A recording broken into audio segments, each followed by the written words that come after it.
তা আপনারা যদি সেভাবে চলতে পারেন যেভাবে আল্লাহ আমাদেরকে নির্দেশ দিয়েছেন, তাহলে আশা করি আপনারা ভালো থাকবেন, সুস্থ থাকবেন ইনশাআল্লাহ। তো জীবনের প্রতিটি ক্ষেত্রে আপনাকে আল্লাহর দেওয়া বিধান মানার চেষ্টা করতে হবে। ধরেন সুস্থতা, এটা আল্লাহর দেওয়া একটা বড় নেয়ামত।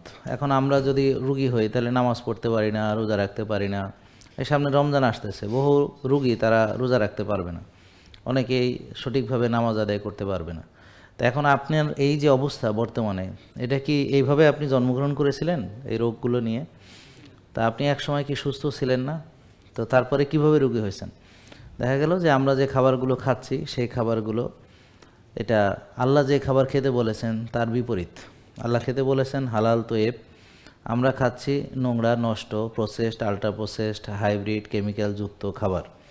যেমন আমরা সাদা চাল খাচ্ছি, তো সাদা চাল মানে কি? মানে হাইব্রিড যে ধান সেটা থেকে আবার কেমিক্যাল ফার্টিলাইজার, পেস্টিসাইড দ্বারা উৎপাদিত ফাইবার ফেলে দিয়ে এখন সাদা। এখন এর ভিতরে আছে কেমিক্যাল, এটা সাদা, এটার ভিতর ফাইবার নাই। হ্যাঁ, এখানে আপনার খেলে তাড়াতাড়ি সুগার পিক করে, এবং সেটা আমি ব্যবহার বা বার্নও করি না, খেয়ে জমাই। এখন আমাদের কোষে ওভারলোড হয়। এরপর আমরা ব্যায়াম বা কায়িক শ্রম করছি না। তো একটা যে কোনো জিনিস ফেলে রাখলে নষ্ট হবে। ধারালো ছুরি আপনি ফেলে রাখলে জং পড়ে যাবে, মরিচা পড়ে যাবে। তো একটা মানুষ যদি কায়িক শ্রম বা ব্যায়াম কিছু না করে, সে অবশ্যই আস্তে আস্তে আস্তে আস্তে যত দিন যাবে সে অসুস্থ হবে, রুগী হবে, শক্তিহীন হবে। হ্যাঁ, মাজা ব্যথা হবে, গিরা ব্যথা হবে, মাথা ব্যথা হবে, অনেক রকম সমস্যা হবে, শরীর মোটা হয়ে যাবে, নাকি হবে না? তারপর টেনশন করে এবং রাত জাগে, তাহলে তার আরও মানসিক অশান্তি হবে, তার ঘুম হবে না, তার হজম হবে না, তার ব্যথা বেদনা থাকবে।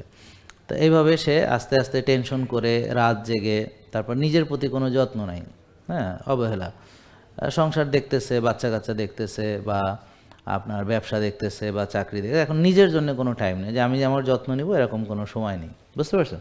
তো এইভাবে আর কোনো শৃঙ্খলা নাই জীবনে, যেমন খুশি চলতেছে। তো এইভাবে চলে সে রুগী হয়েছে, এখন ডাক্তার দেখাইছে, এখন ওষুধ খাচ্ছে, ওনাদের দেওয়া কিছু নিয়মকানুন মেনে ওষুধ খাচ্ছে, আরও বড় রুগী হচ্ছে। ওষুধ খেতে খেতে আস্তে আস্তে আরও বেশি ওষুধ খাচ্ছে, আরও যত দিন যাচ্ছে আরও বেশি ওষুধ খাচ্ছে। ডাক্তার চেঞ্জ করতেছে, সেও ওষুধ দিতেছে, দেশের বাইরে যাইতেছে, ওখান থেকে ওষুধ নিয়ে আসতেছে, ইন্ডিয়া যে 2 বছর ওষুধ নিয়ে আসতেছে একসাথে, থাইল্যান্ড যাচ্ছে, সিঙ্গাপুর যাচ্ছে, ওখান থেকে ওষুধ নিয়ে আসতেছে। তো সে এখন ওষুধযুক্ত আছে, এই তো নাকি? তাহলে এক সময় কি আপনি সুস্থ ছিলেন না, নাকি জন্মের পরে এরকম ছিলেন? তা এখন কিভাবে রুগী হয়েছে এটা বুঝতে পারছেন? এখন রুগী হওয়ার পরেও আপনি আগের মতোই চলবেন, খাবেন আর ওষুধ দিয়ে ভালো হবেন, এটা আপনি কেন ভাবলেন? জেকে লাইফস্টাইল লিমিটেড, ওষুধ মুক্ত সুস্থ জীবন।